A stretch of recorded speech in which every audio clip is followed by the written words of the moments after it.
Hey guys, welcome to day one of your 100-day journey.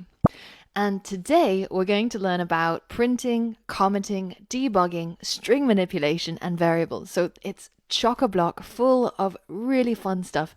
And by the end of today, you will have created a band name generator program.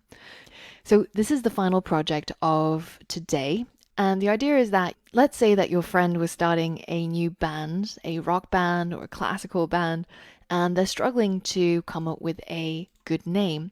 So you come into the rescue and send them your band name generator program.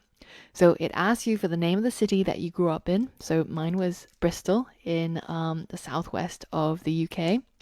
And then it'll ask you what's the name of your pet.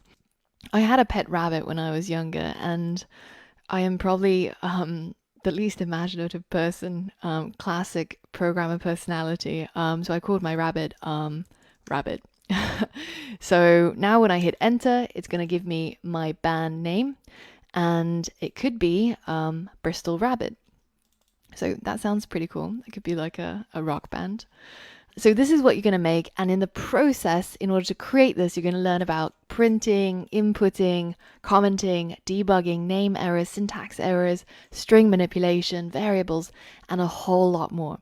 So if you feel like you can already achieve this and you can prove it by making this program yourself, then feel free to skip to the next day's lessons. But for most of you, even if you've started learning Python programming, there's probably still a lot of new things that you'll find in today's lessons. Now, as with all the projects that we're making in this course, you get to try it out before you make it. So you can either go to the URL. Alternatively, if you don't want to type out the full URL, you can head over to the course content here and then click on the resources and click this link to head straight over there. And then once you're there, all you have to do is to click run, and you'll be able to preview how the final product is going to work. So you can type in your own city and follow the instructions until you get to the end result. So once you're ready, head over to the next lesson and let's get started and get coding straight away.